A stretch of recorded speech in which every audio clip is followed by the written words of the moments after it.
Okay, welcome to Friday Forum. Today is February the 13th, 2026. This is the 237th Friday Forum in the series. The series is hosted by ICLR, the Institute for Catastrophic Loss Reduction. We're Canada's leading source for disaster resilience knowledge. Our mission is to make Canada more resilient to natural disasters. As part of that mission, each month we present recent research related to the mission. I'm your host, ICLR Chief Engineer Dr. Keith Porter. I'm speaking to you from London, Ontario. This place is on traditional lands of the Anishinaabe, Haudenosaunee, Lenape, and Arawanda nations. Last month, we talked about whether increases in construction costs get passed on to buyers through higher purchase price. Structural engineer Brian Potter and economics professor Dr. Chad Syverson told us that the correlation between cost and price is very low. And we had a great discussion after the talk with the speakers, plus Dan Sandink and Kevin Simmons, who helped us to generalize the speakers' research findings and relate it to individual builders.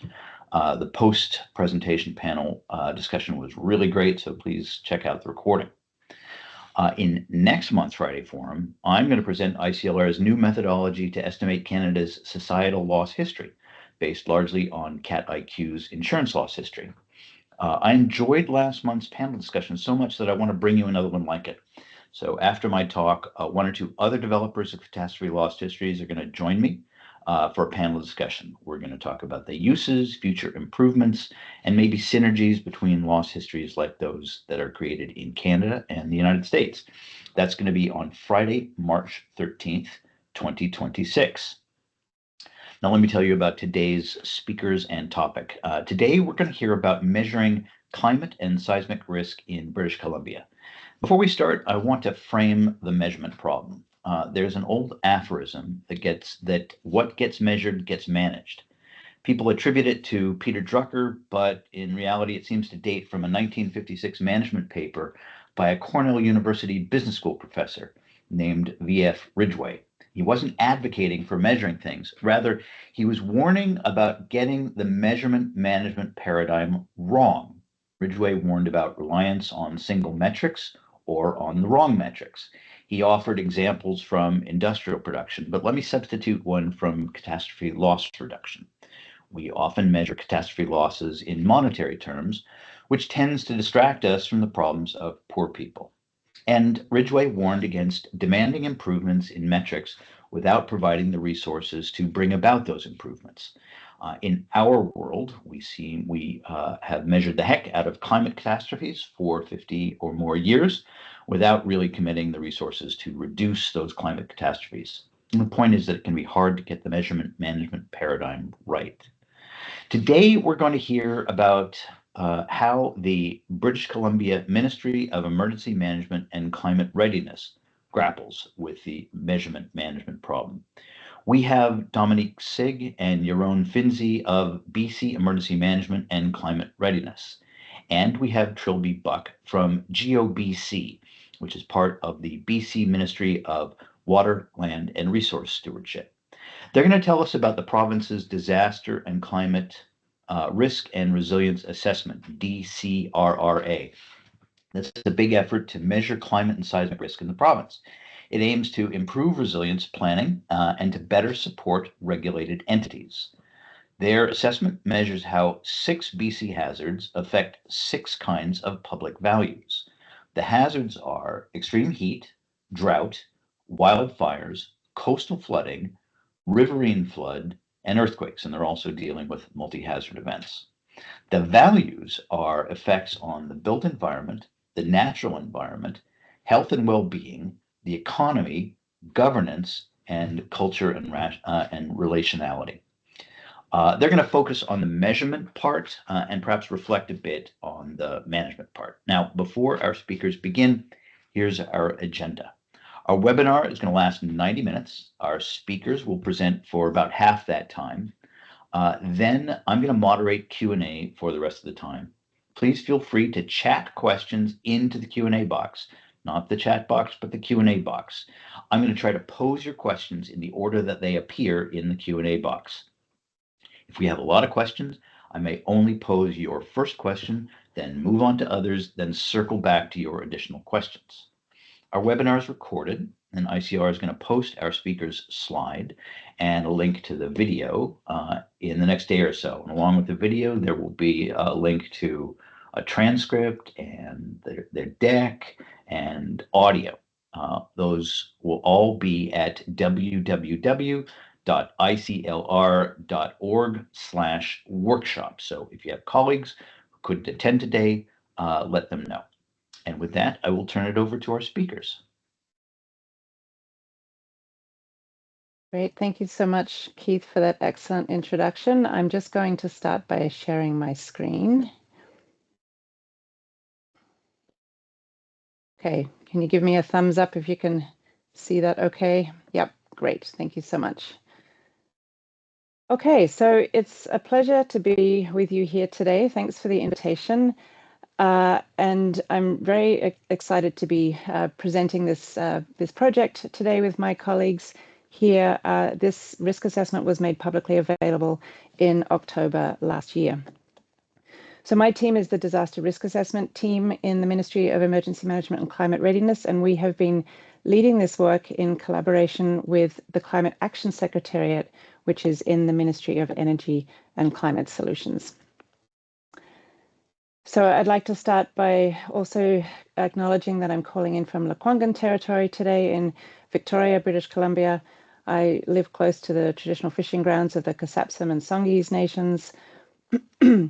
And in this project, we've done a lot of engagement with First Nations throughout the province.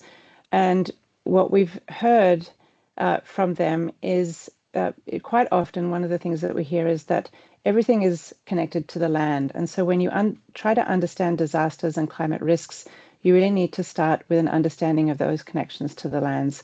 So I just would like to start by saying Haichka, which is an acknowledgement in Lekwungen for the teachings that have been shared by nations throughout this project. So as Keith said, we're going to give you a bit of a run through this disaster and climate risk and resilience assessment. We'll talk a little bit about some of the key results. There's a lot of content in this project that's publicly available. We'll give you a bit of an overview of the products and where you can find them. We have a demonstration today of a Hazard Insights tool, which is some new geospatial analysis and a tool, an online tool that people can use to access the geospatial analysis information. And we'll talk a little bit about next steps. So this project was, as I said, co-led by us and the Climate Action Secretariat in Energy and Climate Solutions. We've also had an excellent collaboration with GOBC, represented by Truby today on some of the geospatial analysis that we've done. I'd also like to recognize the many other people that have been involved in this project. So over 200 subject matter experts contributed to this project in different ways, including provincial government ministries. We worked directly with the ministry hazard leads of the hazards that we assessed, as well as many other ministry partners across different ministries in the provincial government in order to do this work. We had a diverse consulting team that contributed to and developed different aspects of this project. I'd like in particular to acknowledge the First Nations Committee on Disaster and Climate Risk that was established with this project. One of the principles that I'll talk a little bit throughout this presentation today is our intent was to understand diverse knowledges in how we consider disaster and climate risks, and it was important to get an understanding of how First Nations experience those risks. So we had a committee that helped us develop the process as well as provide input into the results that you'll hear today. We have also many other partner organizations that were involved in this project. I'd like to, in particular, to acknowledge the Pacific Climate Impacts Consortium, our regional climate services provider, who helped us with a lot of the climate content that you will see today. And as I said, over 200 people have contributed to this project in different ways. So just a little bit on timelines. This project has been carried out over the last couple of years, but it really has origins much further back in time. So the last time that the province did a multi-hazard assessment was way back in 1997. So we're well overdue for updating this information. There were a number of other things that happened along the way that helped inform what we did and how we did it. So in 2018, the British Columbia adopted the United Nations Sendai Framework on Disaster Risk Reduction. And Keith, thank you for your excellent introduction there about the importance of measuring in order to manage. The first priority in the Sendai framework is to understand risk. And so this is what we're talking about today, our efforts to better understand the current situation of risks that we are facing in this province is really grounded in BC adopting that United Nations framework. We also, in 2019, released a preliminary strategic climate risk assessment. Myself, along with a number of other colleagues that have been involved in today's project, were part of that as well. It was very much, excuse me, a desktop exercise that looked at 15 climate-related risks and was really done with an internal focus to government. And one of the things that we learnt through that, and we received very strong feedback through that process, was that it was a very Western science approach that didn't actually consider a broad range of knowledges, and in particular Indigenous knowledge and how First Nations in BC are experiencing those risks. So that really set us on a path for trying to do things a little bit differently, and that's what you will see today. So since that assessment, the Ministry at the time, Ministry of Environment released a climate preparedness and adaptation strategy, which was the response to how we identified those risks. It was a response for how to manage them in the province. Some other things along the way that have helped to inform this work is, it's not up on this slide, but we have a new Emergency and Disaster Management Act, which outlines requirements for regulated entities in the province to do risk assessments and to use those risk assessments to develop emergency management plans. So again, that measurement to management paradigm is important there. And as I said, this project, the Risk and Resilience Assessment, was released in October last year. So just a little bit more on the context here. So my ministry, together with the Ministry of Energy, well, at the time was Environment, a couple of years ago had a mandate direction to develop hazard risk assessments. My ministry still has that mandate today, not only to understand risk, but also to provide tools and information to help communities understand their resilience and ensure appropriate planning and preparedness within those communities. So at the start of this project, we we were looking at a new way of doing risk assessments, and we wanted to establish some guiding pillars to inform this work. Those are to collaborate with First Nations in the province, to take an equity-informed and strengths-based approach to risk assessment, to uphold the best available knowledge and to consider very diverse knowledges, and to ensure that this information can support communities to understand and manage risk. And as I mentioned, we have new legislation that sets out some requirements for doing that. So a little bit on the scope of this project. It was a provincial scale assessment of risk, so very much a high level. We didn't dive into local assessment of risk, and often in terms of how we manage risks, those are local management of risks happens at the local scale, and so it's always important to complement this with a more detailed understanding of risk at the local or community scale. This assessment was based on existing and new information that we generated throughout the assessment. We used a range of knowledge sources, including expert judgment, input from partners, and we used scenario analysis, which is a very typical approach for risk assessments of this kind. And as I said, a priority was to consider very diverse knowledges throughout the project. And I'll mention it again, we had over 200 subject matter experts throughout different organizations, both within and outside the provincial government, contributing to this work. So as Keith said, we looked at 6 risks for this assessment. So we had a pretty short time frame to do the assessment, and we wanted to prioritize things that have been consistently showing up as significant priorities for the province. These are all things either that we have seen very frequently in recent years. Most of the climate risks that you see up there, riverine and coastal flood, extreme heat, drought and water scarcity, wildfire. We've all had very many examples of how these risks are increasing in frequency and severity in this province. And we also looked at earthquake, which is obviously an important one for British Columbia because we are in a very active, seismically active area. In addition to those 6 risks, we also explored what happens when you have a multi-hazard event with many different types of hazards overlapping or occurring in a sequence again with each other. And as Keith had said at the beginning, we really wanted to assess how these hazards impacted a broad range of values. So risk assessments are essentially a values-based exercise where you try to understand how these risks are impacting the things that you care about. And we wanted to go beyond just built environment and economy and explore other things such as the natural environment, health and well-being, society, cultures and relationality, and governance systems. So for this project, we had a large group of working groups that were involved in different aspects of the work. We had a working group for each of the hazards that we assessed. We had individual working groups for each of the value areas in order to explore how those hazards were impacting the particular values. We also established teams that were specifically focused on geospatial analysis, and Johan and Trilby will walk us through some of that later on.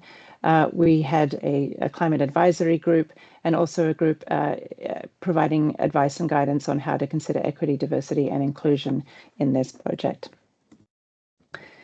So this is a bit of an overview of the types of information that you will see if you go to the website where our products are available. These are really the key components of the risk assessment. So as I said, it was a values-based exercise. In the technical reports, there's an overview of hazards chapter where each of the hazards are explored in more detail. We have a chapter that provides an overview of all of the value areas and the ways that those values are impacted by disaster and climate risks. We have a chapter where we explored an extreme event scenario for each of the hazards and the multi-hazard event. Throughout the report, you will see reference to how climate change is influencing these hazards. There's also a technical chapter in the appendix that was developed by our partners at the Pacific Climate Impacts Consortium that really talks about how the province is experiencing climate change both now and what it will look like in the future. For each of the hazards, we did some geospatial analysis. So for those of you that are familiar in this area, it was the analysis we conducted was hazard exposure. So we just looked at where the hazard occurred and how it was, what types of things we care about are likely to be exposed to that hazard. So it's not a full risk assessment, but it does give us important information about what might be in the way of these hazards that we should pay attention to. And we finally have a chapter on equity, diversity, and inclusion that explores a range of different ways in which these hazards are disproportionately felt by different populations. As I mentioned at the beginning, we have a First Nations Committee on Disaster and Climate Risk, and they provided input not only in the process, developing the process, but also provided a lot of really valuable information in how their communities are experiencing these types of hazards. So the committee doesn't represent all nations in BC, but it did provide many of the members. We put a call out to ask First Nations to self-identify to be involved, and many of them come with a deep understanding of disaster and climate risks and how they are impacting the things that we care about. So I'm going to walk through a pretty high-level summary of the results, just to give you a bit of a flavor of what we have, what you can find in the report if you dive in more detail. I want to start by talking a little bit about the climate analysis that was done. So again, our partners in the Pacific Climate Impacts Consortium developed a detailed overview of how the climate is changing in the province. And this is, what we see here is playing out in many parts of the world. in British Columbia, the rate of the change that we're seeing is much faster, just because of the climate, the latitude that we live in here. And what we know is that nearly under all climate models and projections, we're seeing an increase in the frequency and severity of these climate-related risks, things such as floods, wildfires, and heat waves. We also know that there's a lot of variability that's happening, and that is becoming more extreme. So as some examples, we have much warmer winters and fewer days below freezing. We generally, precipitation over the year is increasing a little bit, but it's coming in very different ways throughout the year. So a lot less rainfall and longer dry spells in the summer, and much more precipitation in the fall and winter and spring. And these this is all summarized in a technical chapter in the appendix, and as this type of information is presented throughout the report. So I just want to talk a little bit about how we considered climate change in this analysis. So when thinking about climate projections, there's many different ways that we can look at this information. So quite often we talk about emissions scenarios. You may have heard of RCP 8.5, 4.5, which talks about the degree of emissions that are present globally. We can also talk about the changing climate in terms of future time periods. And another way of looking at it is also something called global warming levels.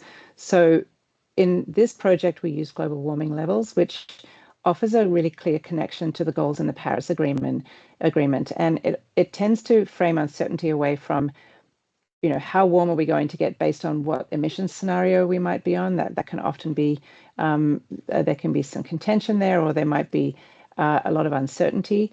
And it allows us to focus on what will things look like under different degrees of warming. And we know that how soon we get to 2.5 degrees or 4 degrees of warming, for example, will depend a little bit on our emissions scenario. So it tends to decouple that information a little bit, and allows us to understand how likely and severe climate change-induced impacts will be, because they tend to scale with global warming levels.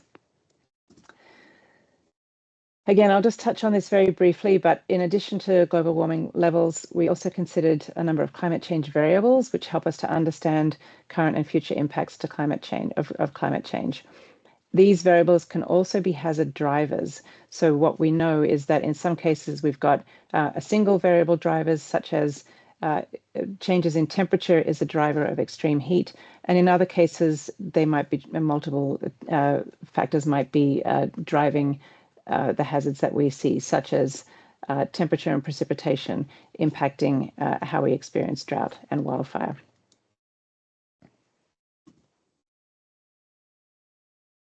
So what I'd like to do now is just touch on some of the results for each of the hazards that we assessed.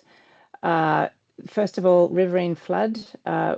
We know that floods are among the most common and often the costliest natural disasters in British Columbia, and floods are directly exacerbated by the impacts of climate change. For this analysis, we were interested in exploring how these types of hazards are felt differently by different populations. The chart in the top right there talks about some examples of disproportionate impacts, such as isolation and limited access to transportation to evacuate safely, and this in particular impacts rural and remote communities, including First Nations and individuals such as older adults and people with disabilities.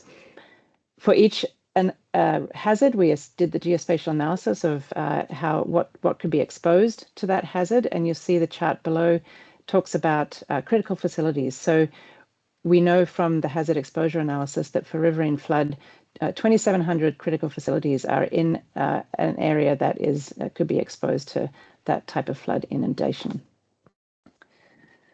Moving on to coastal flood.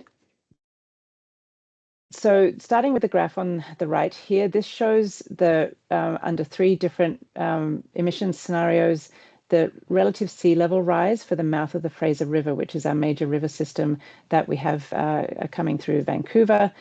This is projected unto the 2100s. So we know that with sea level rise, the severity and likelihood of impacts from coastal storm surges and coastal flooding is going to increase over time. And this has significant impacts to many, not only communities, but also infrastructure and critical facilities along the coast, such as major ports and airports and transportation corridors.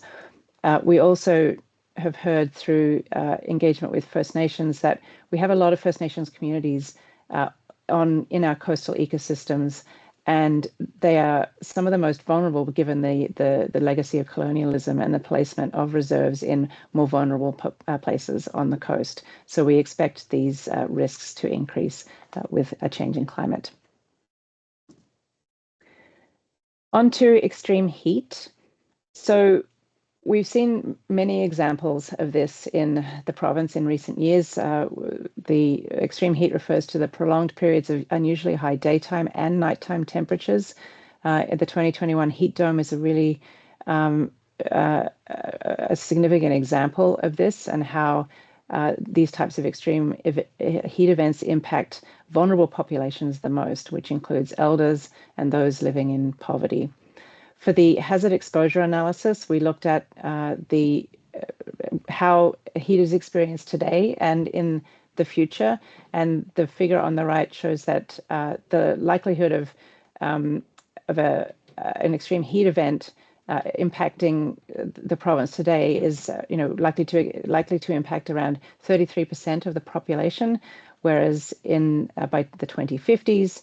That's likely to increase to 98% of the population that is exposed to this type of extreme heat event. So again, these things are increasing over time, and the impacts are going to be more felt in bigger ways over time.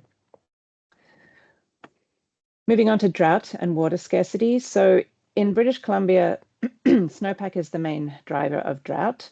And we know, for example, in the southern BC, we're likely to see this type of snowpack-driven drought more often than not, under 2.5 degrees of warming. And in the Fraser and Columbia basins, we're likely to see snowpack-driven drought almost annually with under 4 degrees of warming.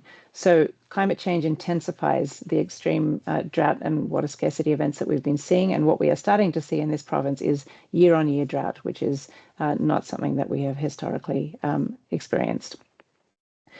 So for the hazard exposure analysis, what you can see on the right there is a number of examples of the types of environmental values that are likely to be exposed to extreme heat, including old growth management areas, and 55% of species and ecosystems at risk. And one really significant example in this province is salmon, which is a culturally significant species for many First Nations throughout the province.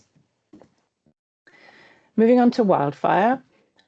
So wildfires have broad impacts to many of the things that we value. So not just the built environment and infrastructure, but also ecosystems and human health. And these are increasing in frequency and in intensity. And we've seen many examples of that in this province in the last 10 years. People in rural communities and remote communities face disproportionate impacts, again, from their ability to have access to responding to these types of events, and also taking longer in terms of recovery, given the remoteness of some of those communities. And in particular, wildland-urban interface fires pose significant risks to those communities and challenges for emergency response planning. So for the geospatial hazard analysis, we used a data layer called the Provincial Strategic Threat Analysis Layer, which is only available for Crown lands. So the results that you see here in terms of how those wildfire impacts some of the environmental values, that is based on Crown land alone. It doesn't actually consider private land. So that is one caveat for that analysis. So we wanted to assess a non-climate related hazard. As I said, earthquake is BC is at greatest risk of earthquake in Canada, and in the scenario that we assessed for this risk assessment, we looked at a magnitude 9 quake. And our interest in doing that was because it was something that is likely to impact a broad part of the province with significant other knock-on effects as well. And we know, thanks to work by NRCan and seismic experts, that a magnitude 9 earthquake could exceed the damage of all the BC disasters that we've seen in the past 200 years. So really significant economic impacts to loss of life and long-term recovery of the economy and livelihoods of people. So climate change is obviously not a driver of earthquakes themselves, but it does increase the likelihood of an earthquake happening at the same time or shortly before or after another hazard, such as a wildfire, an earthquake occurring during a wildfire season, which of course would stretch our emergency response and recovery resources significantly. According to the hazard exposure analysis, over 4 million people live in areas with seismic activity, and that's on top of 13,000 critical facilities that are in areas where this type of event could be felt. So I want to touch a little bit on some of the work that we did to understand the disproportionate impacts that are experienced across hazards. So disasters and climate risks can affect anyone, but these impacts are not felt evenly, with equity-deserving groups such as Indigenous peoples, low-income households, newcomers, older adults, people with chronic health conditions. They are facing heightened and often disproportionate impacts due to a range of factors, including, in many cases, systemic inequities. So we have a chapter where we explored how the different hazards are impacting diverse populations. This is really a synthesis of many of existing information that we already have that's available in a number of different places. We brought that into one chapter that provides a really good overview of information that we've gathered from the province, from First Nations, from local governments and other partners over the years in order to better understand how these hazards are impacting different populations. And you'll find that information in the chapter on disproportionate impacts, and also information scattered throughout the different chapters in terms of case studies and other factors. So this is the first time that we've considered the disproportionate impacts of disasters in a climate and disaster risk assessment. And so what we were interested in doing here is really exploring how to do this work and trying to provide guidance for others that might be interested in the work as well. And so this is very much our starting point, and we have lots more to do and to learn along the way. But one of the things that we have throughout the results is really it poses a number of questions that people can ask when they're doing risk assessments, or they're trying to consider how to effectively manage risks and to address populations that might be disproportionately impacted. So some of the questions that we can ask is, who is differently impacted, and what do those impacts look like? What contributes to that? Who do you consult when you do a risk assessment of this type? And what types of knowledge do you want to consider? And again, we tried to explore different ranges of information and knowledge as we're considering risk assessment in the province. So with that, I am going to hand it over to Jeroen, who will walk us through some of the products that we have available that you can access on our website. And I will post that website link in the chat once I pass it over to you, Jeroen. Thank you very much, Dom. I hope it hears you well. Next slide, please, Dom. So the DCRRA work resulted in several products. The two main products are the full report, which includes all the technical details and descriptions of the methodology, the results of the various chapters that you heard Dom introduce, the hazards, the values, the disproportionate impacts, descriptions of the extreme events for each hazard and for the multi-hazard event, and case studies. The second big product was the Hazard Insight tool, which we will demonstrate, Trilby will demonstrate soon. This is an online interface, mapping interface that presents the provincial scale hazard exposure analysis for the hazards. It also provides access for data to download, layers, links to additional information, and so on. Next slide. In addition to these, let's say, comprehensive products, we also provided 3 summary documents. The first is the executive summary, which is a short overview with a few useful summary tables. The summary for policymakers, which is a little more extensive and is maybe very useful for practitioners who want to dig a little bit deeper. And the story map, which is a product designed for a general public. It focuses on key findings, and it has more plain language and illustrations to help people understand some of these complicated concepts and their importance. Next slide, please. So the BC Hazard Insight tool, which we often refer to as the HIT tool, pretty much looks like this with the map and all the additional information. And again, it's important to realize that it focuses and presents the analysis, which was province-wide or provincial scale. It includes some new analysis of existing data, publicly available data, mostly. Includes also some new future climate projections, for example, for extreme heat, drought, and coastal flooding. Some of the existing data sets are used here and presented here in somewhat newer ways, helping us to see what kind of assets, populations, people are exposed to which hazard.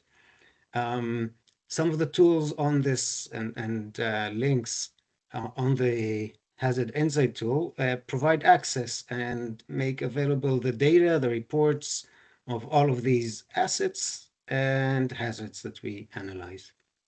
Next. It is important, one back, please. It is important to understand that the Hazard and Insight tool focuses on one aspect of risk. Okay, if we consider risk as a factor of hazards and their extent, their intensity, and so on, the exposure of what we value to those hazards, and the vulnerability of those assets. This analysis focused on hazard exposure, and that is where we intersect, or how the assets we value intersect with the areas that we deem to have significant hazard intensity. To show this in the next slide, what we did, we basically, this diagram, if you sort of follow it from top to bottom, we took the available data on various hazards that we have for the province, derived a threshold that represents the extent, or enables to map the extent of significant hazard. Then we put this together with various, or I would say many, layers of populations and assets. Some of these are point data, like critical facilities or communities. Some are linear infrastructure or polygons representing parks, etc. And in the analysis, we intersect and see which of these assets are within the hazard extent. And that is obviously summed up, and we can present the count of, let's say, critical facilities, or length of roads and linear assets, or percentage of those that are within the hazard extent. Also not really shown here is that we have a few data layers that represent the value in monetary terms, so cost of improvement or cost of replacement. And that too we can sum up and see the exposure of those assets. Next slide. So I'll actually pass the microphone to Trilby now, and she actually demonstrate how this tool looks and works. Trilby? Thanks so much, Yaron. That was a great summary of the products that the DCRRA has resulted in, from the report to the HIT tool, which I'll demo now. Hi, everyone. I'm Trilby Buck. I'm a Geospatial Services team lead on the Business Innovation and Emergency Response team at GOBC. I'm calling in from Lekwungen territory and also want to acknowledge that I was born and raised on Sinixt and Ktunaxa territory, including the image you see behind me, where I'm grateful to have been able to have as a playground growing up. It makes me very proud to be able to represent GOBC in our support of EMCR's disaster and climate risk and resilience assessment. Now on to the HIT page. From the home page, there are two ways to begin exploring the Hazard Insights tool. There's the drop-down, which covers the hazards we've listed today. And you can also hit the Explore Hazards button, which will bring you to the All Hazards links section. The BC Hazard Insights tool shows the extent of each hazard and what could be impacted by those hazards, such as infrastructure, people, the economy, and the environment. It brings together all the data in one reliable and authoritative place.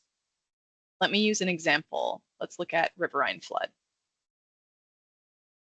Each hazard links to its own interactive web page, and each web page is organized into 3 sections: the information panel, the interactive web map, and the infographic and summary panels. On the right, these infographics provide a summary of exposures. The tool summarizes direct and indirect impacts across 5 value groups: population and businesses, critical facilities and infrastructure, transportation, and the natural environment. Each widget is accompanied with an I button. This lists which assets are defined and the data source for each. Users can also use the hazard information button to understand what assets were assessed for each hazard. Additionally, there is a breakdown of the hazard thresholds that were used for each hazard. I know when I look at an application like this, I want to get into more of the details, what scenarios and what return periods were used. And this is one way to get that quick summary. On the left, the information panel gives users all of the essentials they need to get started in these expandable sections. This includes understanding the data and a link to viewing the methodology, summary, generating a summary report, which I'll demo soon, the ability to submit feedback directly to us, which we encourage any feedback, the disclaimer, and a link to an email that will also get to us if you have any questions or need support regarding the mapping application. I want to take a moment to highlight the methodology summary. The DCRRA methodology is grounded in spatial exposure and hazard analysis, using a systematic GIS workflow to quantify and visualize areas where population and assets spatially intersect with hazard extents. This summary explains with graphics, including data sources and thresholds and processes for all the different hazards. So if you're wanting a more in-depth, detailed understanding of how this came about, I would encourage you to start here. Now back to the map. The tool is designed to be used at the provincial and regional levels and does not contain community or property level information. You can see that when we zoom into the community or building level, we reach a zoom limit. Even though we can use this tool to gain awareness, the data itself is not suitable for site-specific assessment. The tool can provide a lot of insights, but it's tailored for a larger scale, and this is important to understand.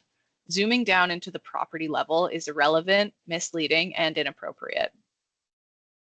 At the provincial or regional scale, This information can support broader decision-making and help prioritize actions based on patterns of hazard exposure across regions.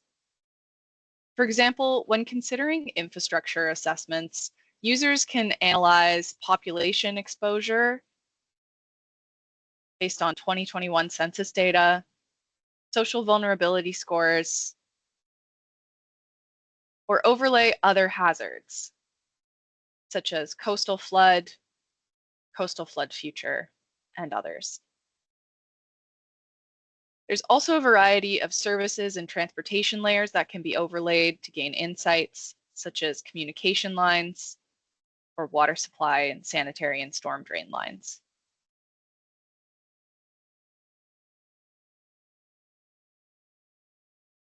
At a larger level on the right side, we see that flood hazard exposure is giving us the whole province of British Columbia. But what if I want a more granular report? You can click anywhere on the map, and the regional district within which you clicked will filter the summaries on the right-hand side. Now we see it's filtering for Fraser Valley Regional District. Right now, statistics are summarized and filterable by regional district, and we're working with the First Peoples Cultural Council to be able to add summaries by First Nation language groups as well. We can immediately see that about 11% of the population falls within the flood exposure extent, including vulnerable groups like children under 6 and adults over 65. This tool shows roughly 14% of businesses are exposed, representing 14% of annual revenue, which is important for understanding potential economic disruptions. For many sectors, this gives you a quick, consistent starting point for mitigation planning or conversations with leadership. It's the first 10% of a place-based assessment done for you using standardized provincial data. From here, users can layer in studies, LiDAR or digital surface models, or on-the-ground knowledge. But the Hazard Insights tool ensures everyone starts from the same foundational information. I want to bring your attention to an additional tool that's available in the extreme heat section. From the extreme heat tool, you'll see a button called Compare Future Hazard Extent. This opens up an additional window that allows you to slide baseline scenarios with a projected future extent. Additionally, by regional district, exposure levels can be added in, and the datasets can be filtered by regional district as well. Here, I'll do Fraser Valley, which was my initial example. You can see on the right side, the infographics are color-coded, blue for baseline and red for future. And we can see in more detail the differences between the baseline and projected. Now let's imagine I want to bring this information to someone for discussion about our priorities on wildfire or flood mitigation. What other than screenshots are my options? On the left side of the tool, I'll bring your attention back to Generate Summary. This option allows you to simply confirm the hazard that you're interested in and the area, provide an email, and the system will generate a clean summary report delivered to your email within 24 hours. This report includes 3 things: a map with the hazard extent and the boundary of your interested region, all of the exposure indicators in tabular format, and a glossary of key terms used in the report. So instead of piecing together multiple data sets or screenshots, you get one standardized package you can attach to an email or bring into a meeting. This is exactly the type of product you can use to start a strategic conversation about exposure and potential mitigation priorities. The goal here is simple: create a shareable, evidence-based understanding of the hazard and what's at stake. All the hazards and exposure layers behind this tool are published as authoritative provincial services. In the data download page, you can download them or pull them straight into an ArcGIS Online environment or desktop GIS. This gives you a provincial single source of exposure information and the ability to customize with your own data sets to support planning, risk assessments, or emergency exercises. With that, I'm going to pass it back to Yaron, who's going to talk more about linkages and next steps. Thank you, Trilby. Wonderful demo. It's always fun to see the tool again. So looking ahead, obviously, we want to see the DCRRA products and tools and insights being used by as many people as possible, by future risk assessors, practitioners, communities, and other partners. We truly believe that many of the elements in the DCRRA are transferable or usable for these users. Users can find good examples of in the methodology of how to use both qualitative and quantitative approaches.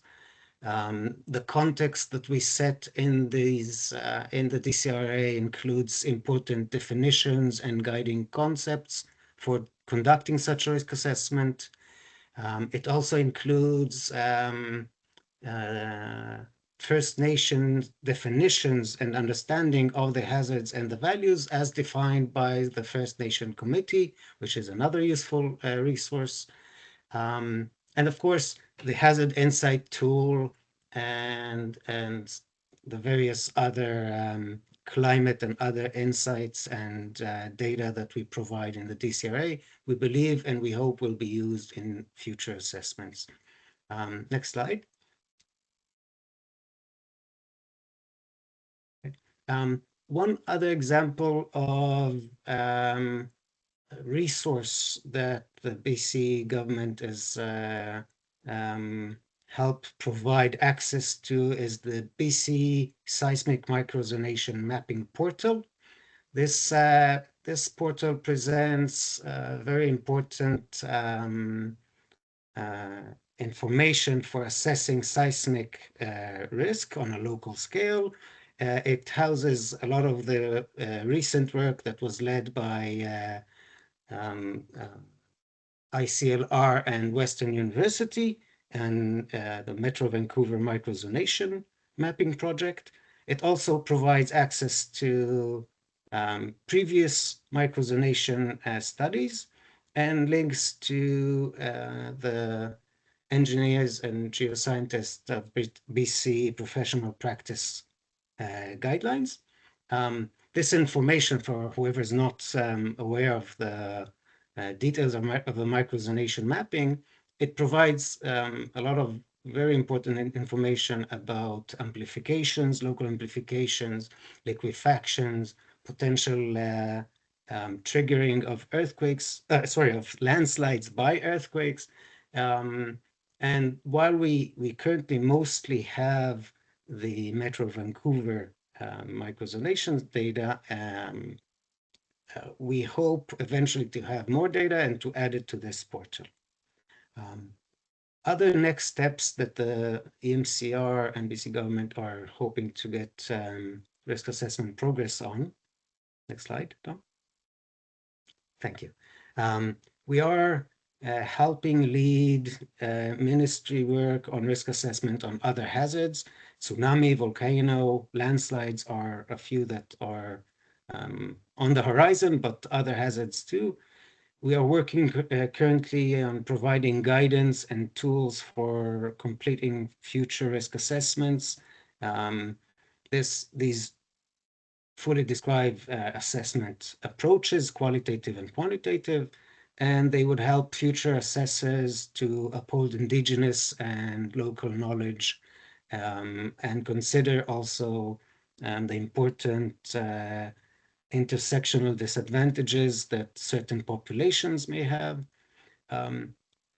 Obviously, we will keep on working on the hazard insight tool. We hope to develop it and add new hazards and new analysis to it.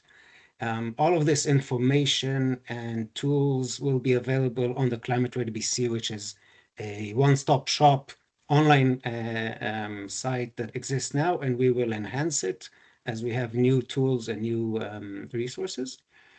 And currently, we're working and with the help of PICIC, the Pacific Climate Impact Consortium, to provide regional assessments of climate projections and how they may impact the hazards and the risk drivers. and these are going to be done on the watershed or major watershed scale, and we think these will be very helpful for future assessors too. And I think this was the last slide. I'll just confirm, yes. So thank you very much. Wonderful. Thank you, Dominique, Trilby, and Yaron. That was a great presentation. We have a lot of questions from attendees, but I want to ask you one or two of my own first. Tell me about. I'm sorry, Corey. If you've got questions, you've got to type them into the Q&A box. Tell me about policymaker reaction. You've had 3 months now since releasing the report to interact with policymakers. So I assume you've had some conversations. Did any of them lead to somebody saying that they were shocked and wish they known what you're saying before? Did you change anybody's minds? Did anybody sort of double down on climate denial? What are your big takeaways from policymaker discussion so far? Yeah, that's a really good question. And yeah, it has been a few months. I think I'd say a couple of things.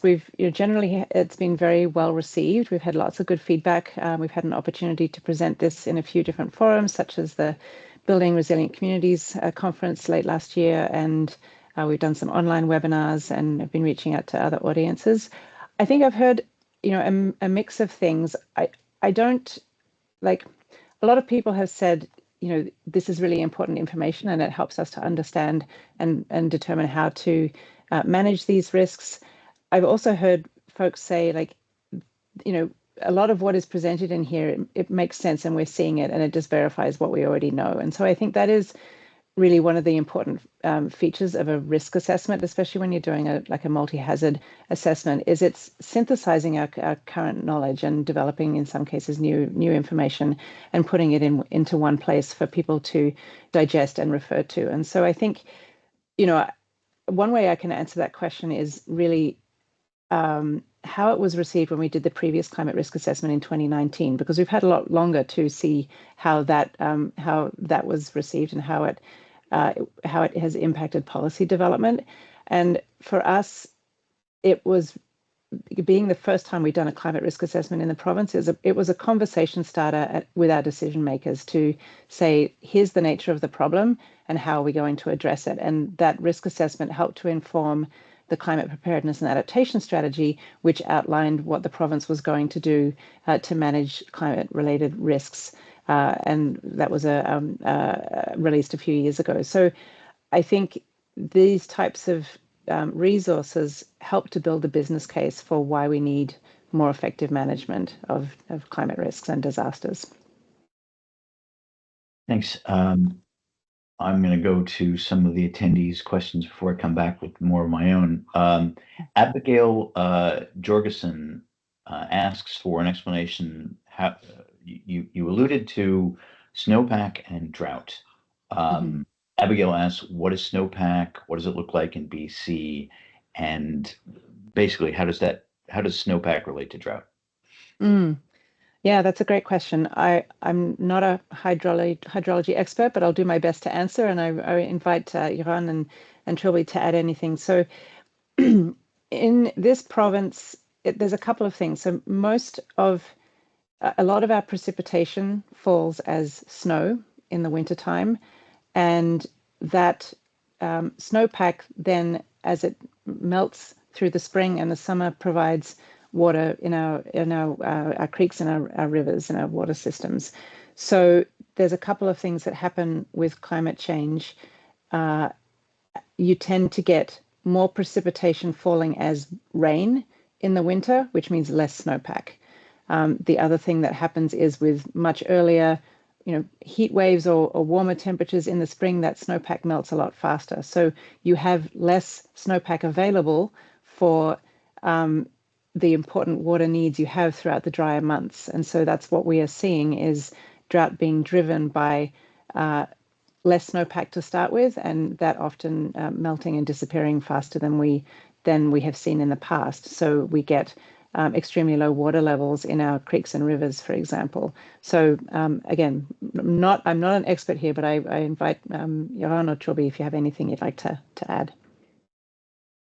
Maybe just an intuitive addition. Pretty much like glaciers are receding and becoming smaller due to climate change. Snowpack is by definition it accumulates in winter and it slowly melts and supports the watersheds. But if it is receding or melting faster or not accumulating, we're missing a lot of the water in the water system, in the watersheds. Mostly like in the second half of the dry season, that becomes a big issue. Gotcha. Thanks. Christine Calahoo spoke about the wildland-urban interface. She pointed out, Dominique, that you said that wildland-urban interface fires pose significant risk to communities. And Christine says that a primary mitigation and preparation tool for communities regarding WUI risk is FireSmart. She says that the province has simply run out of money for the program. And she quotes, I guess, a policymaker, Broland, speaking to CBC's Daybreak South, saying that FireSmart is critical. It's part of learning to live with wildfire in our communities. But I guess Christine is wondering, is the province going to be trying to address the funding shortfall to make FireSmart available make it available again?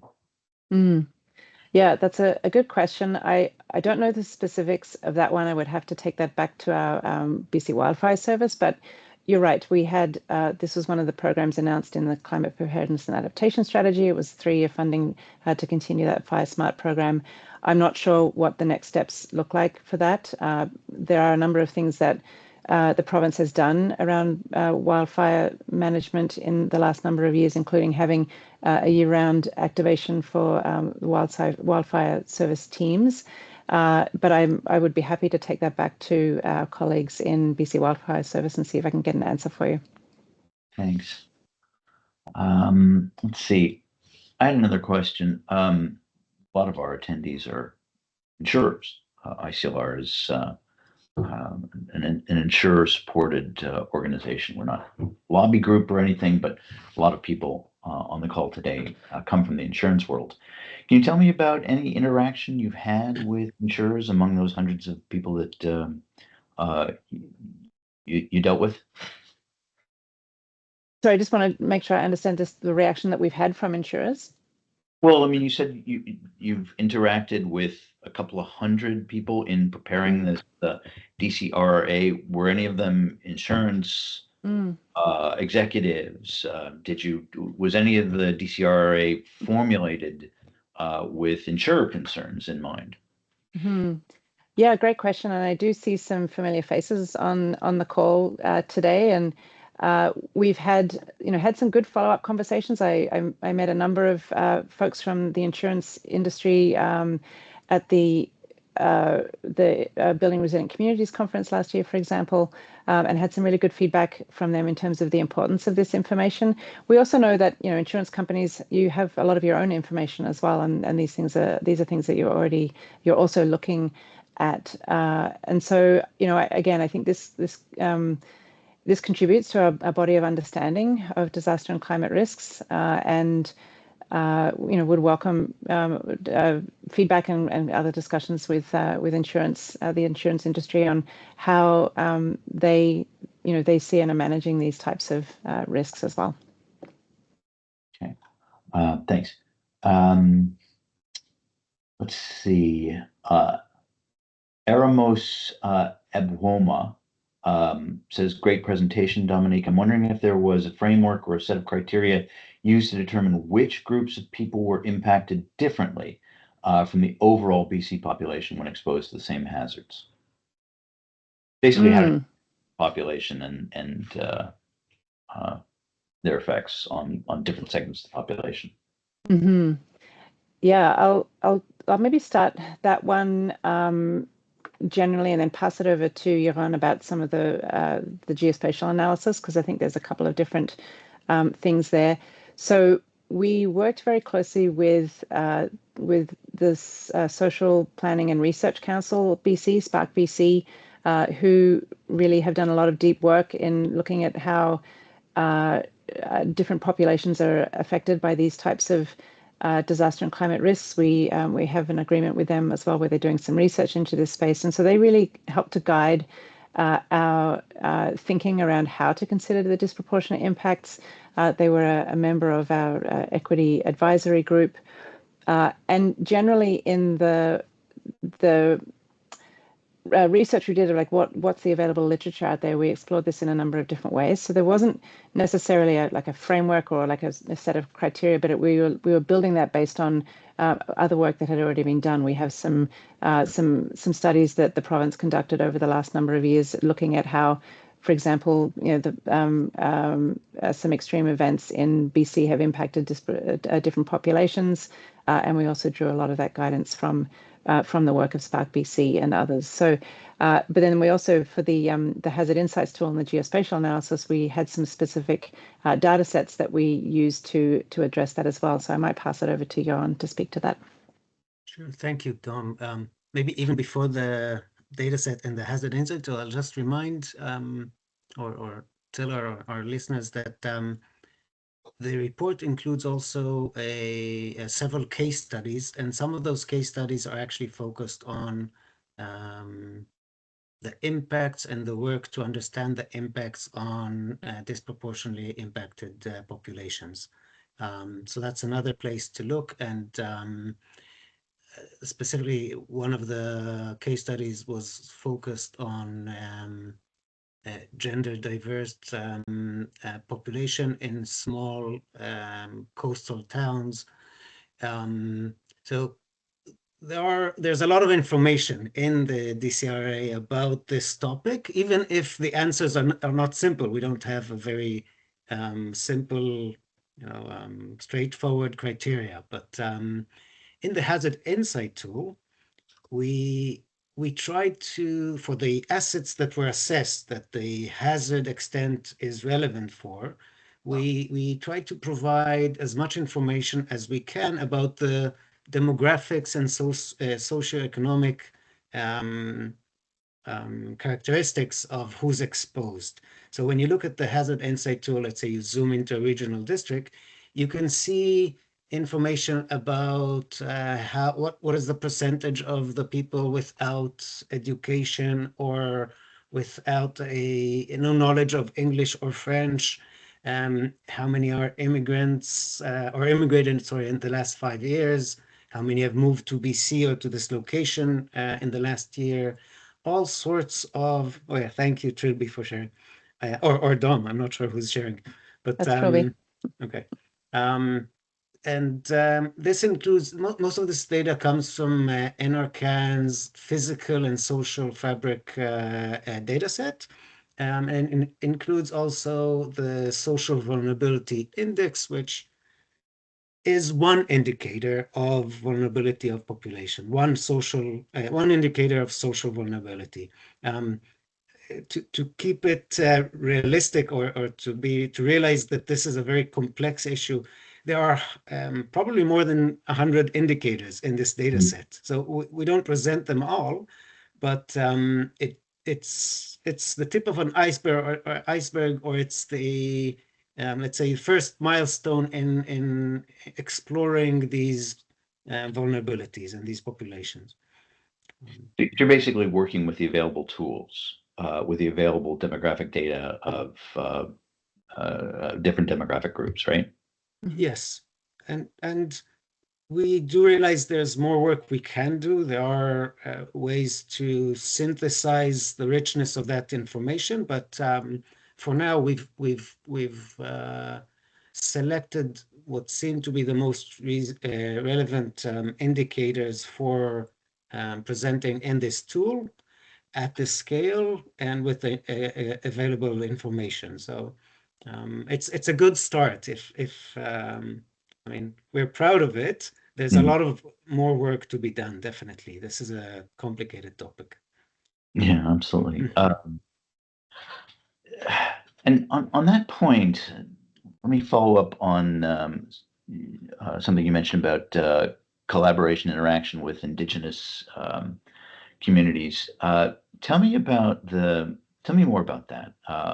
Tell me more about the value you got from that interaction with Indigenous communities, and the value that they got from the DCRRA. What have tribal groups said they like best about this, or liked least? Yeah, great question, Keith. And, I think to answer that question, I go back further in time than before we started this particular project. So, as I mentioned at the beginning, we did a climate risk assessment and released it in 2019, and that was largely a desktop-based study where we didn't engage with nations at all. It was very much internal to government focused, and that was in response to the Auditor General's report that said, provinces in Canada need to understand their climate risks and should be doing risk assessments. So we got, as I said, some pretty strong feedback from many nations and from BC Assembly of First Nations, for example, that you can't understand and explore the impacts of climate change without understanding how those things are felt by nations in the province. And so since that time, we've been engaging with nations in many different formats and venues to build an understanding of how they experience risks. I think one of the most significant ways that we feedback that we received and how that influenced what we've done in this assessment is we heard from many nations that risk assessments are inherently a deficit-based approach. It's like, what are all the terrible things that are going to happen and how bad will they be? Whereas often when we engage with nations on these types of topics, they talk about the importance of understanding our resilience and knowing where our strengths lie. So that was why we wanted to take a more strengths-based approach to this work and to explore resilience and not just risk. So I think that's a key piece of feedback that we've built into this process. I think that this is a space that we will continue to learn and iterate how to do this work better. I think we have in this province, we now have the Declaration Act on the Rights of Indigenous People, which outline how we should be working with nations for this type of work. We also have our Emergency and Disaster Management Act that says for regulated entities like ministries, local governments, in the future, critical infrastructure owners and public sector organizations, when they're doing risk, they're required to do risk assessments and they're required to do emergency management plans that are informed by those risk assessments. And those risk assessments need to consider available local and Indigenous knowledge. So we're building this into our systems to make sure that we're considering a broad range of knowledges and not just, typically risk assessments can focus just on how is the built environment impacted? And we really wanted to look at how are other things that we care about impacted as well. So a bit of a rambling answer. I hope that answers your question. Very interesting. I mean, I really like this idea of viewing risk assessments as a deficit-based approach, and the notion that that resilience-based approach might be, I don't know, some sort of different lens. I don't know. I mean, there's probably a lot there to follow up on, and I'm going to give that some thought. Thank you so much for that. Let's see, a question from Mac Carmichael. This looks like for Trilby. The HIT shows coastal flood and extreme heat have future scenarios. And Mac asks whether the other three climate hazards, drought, riverine flood, and wildfire, are going to have future links as well.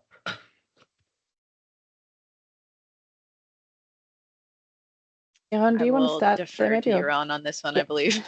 Okay. Sure. Yeah. Sure. Yeah.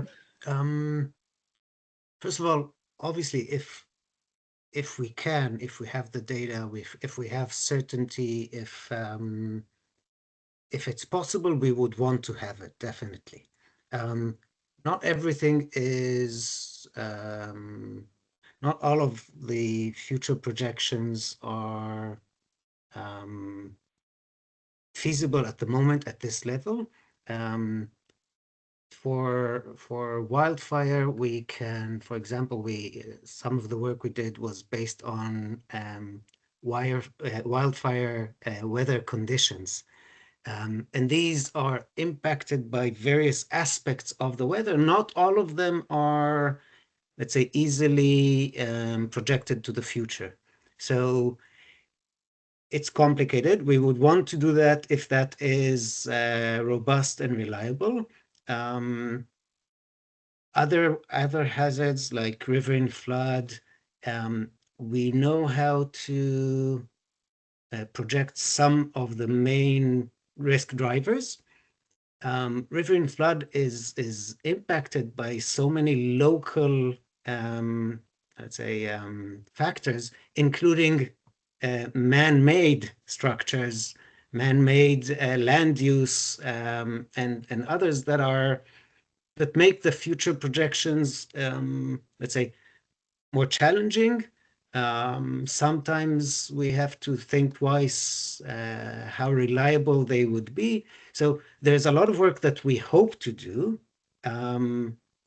At the moment, we could not include those projections. And I hope, Tom, this is sometimes I'm the optimistic person on the team. I want to do everything. I want to assess everything. This seems to be hopefully in our future. I don't know. Yeah, I think what I would add is what we've got in the Hazard Insights tool today is very much a starting point. We did some analysis specifically for this provincial scale risk assessment, and we do want to continue to build that out over time. One of the things that we've heard consistently from communities for a long time is the need to have this type of information available in one place where it can be accessed rather than having to go to 10 different ministries or different organizations in order to find it. So we definitely want to build this out in the future. This is very much what we started with, and we're hoping to continue to add to it over time. As far as starting places go, there's never an ending place. I mean, Blaise Pascal likened knowledge to a sphere. The more you grow it, the greater its contact with the unknown. So the more questions you answer, the more questions get asked. Let's see. A couple of speakers, but a couple of attendees want to know about other provinces. I mean, you are employees of the BC government. Have you had conversations with other provinces? Do you know if tools like this are being developed for Ontario or for other places? Yeah, great question. I don't know specifically if like similar tools to this are being developed. I know many provinces are making hazard extent mapping available to communities and making it publicly available. In terms of working with other provinces, again, this has been a real journey over the last, since we did our first climate risk assessment in 2019. We were one of the first provinces to do a climate risk assessment of for our province, and we had a lot of other jurisdictions in Canada coming to us after that saying, tell us how you did it. Can we learn from you? And so we had a lot of great conversations at that time, and then they've gone and done risk assessments as well. And then we followed up with them saying, what did you learn in your risk assessment and how can we build on that? So it's very much an iterative process. We've learned a lot from our neighbours, and some of what they have done has helped to inform the risk assessment that we did today. We also hope to have opportunities to share this in the future. There are many venues for doing that. We presented it at Adaptation Canada in 2020. I don't know what our prospects are for attending that conference this year, but it's a good opportunity to share our learnings with other jurisdictions. Thanks. Monica Niles asks a question that we sort of touched on when I tried to frame our conversation today. Monica asks, the assessment's great. Thanks for the information. You haven't talked much about action. asked, they assumed that the assessment was created for more than just discussion. Of course, it was. Who's going to be responsible for the action? Or just tell us, as you've spoken with the people who make policy, who are they? What policies are they making? What actions are you seeing coming out of this tool? Yeah, it's a great question, and yeah, the focus today was very much on the risk assessment, and we haven't spoken too much about the next steps. There's a few things here. I think, as I said, in our previous climate risk assessment was used to inform the climate preparedness and adaptation strategy that was released. There was an intent originally to have for our ministry to develop a risk reduction plan that would follow this assessment. We are in very different economic times than we were at the start of this project a few years ago, and I know that that's shared right across this country in terms of the fiscal realities that we're working in right now. And so there is, this work will continue to inform future action by the province. We want it to be useful for others as they develop their risk assessments and their emergency management plans. And I don't have specifics on what that looks like for us as a provincial government at this stage, but there's a lot of work that's happening to address climate risks and other disasters that we're facing in this province. And specifically for communities, for example, there is funding available through a variety of different funding programs led by my ministry, as well as Energy and Climate Solutions that provide funding for communities not only to do risk assessments, but also to develop mitigation actions to address those risks. So a number of different ways, but yeah, it's definitely a more challenging time for investing in these types of actions. Have you interacted at all with the people who write or adopt Vancouver or the provincial building code? Yeah, good question. I'll start and maybe pass it over to Jeroen. So we did have some involvement from our colleagues within the provincial government that are responsible for the building code. They were involved in our working groups through this project. And obviously, they are working to continue to update the building code to take into consideration, in particular, climate risks and the change in climate and how these things are being are impacting buildings, for example. So that's, again, this is a good example of how this type of work can inform, future policy direction around things like building codes. But maybe, Jeroen, I'll pass it over to you because I know you've had a lot of those conversations. I'll just add that the conversation with building code experts, both from earthquake building code or regulations regarding earthquake, but also heat and other aspects of the building code, they provided important insights because obviously if the building is suitable, it's a very good way of mitigating some of the risk. If the building will not collapse, that is a fantastic result or basic result that would mitigate some of the risk. If we have air conditioning and other aspects of the building, that's super important. And these insights are summarized throughout the report. Some of the challenges, specifically for the earthquake work group, was that there's so many changes on the near horizon on how the building code is adopted from national level to the provincial level. So some of the insights had to remain, let's say, general and to focus on what we know now and building codes now, and not so much on changes that we know are coming, because we did not have, or we did not put that as a focus of this work, and there are other forums that are dealing with that. So yes, super important. We did our best to include it in insights in both the built environment chapter and the various hazard chapters. But there's more work to be done there, and changes that are coming will have to be addressed. Yeah. So no, can you name like a concrete change to either to the building code or a concrete change to funding mechanisms to mitigate existing buildings that came out of this effort? Something particular?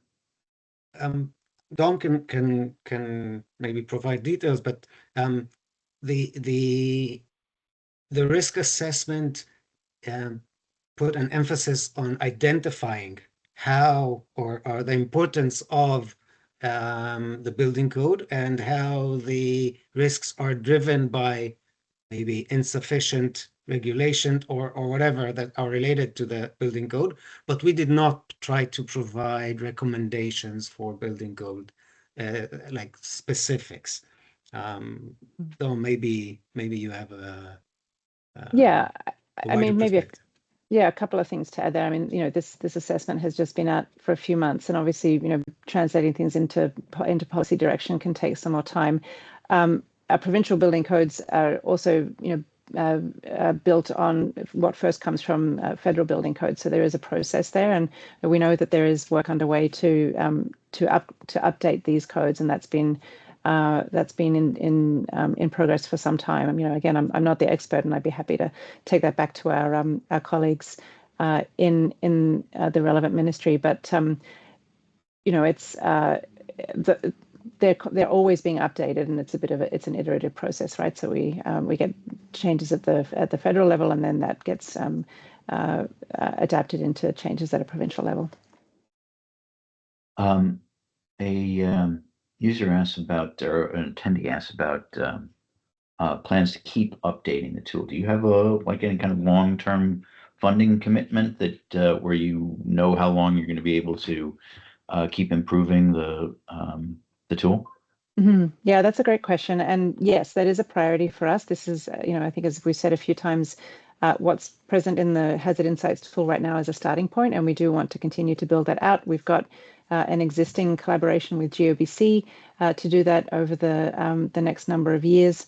That includes, a few things like updating data sets that we already have. For example, the SOVI data set that we used since we've done the analysis, a new version has come out.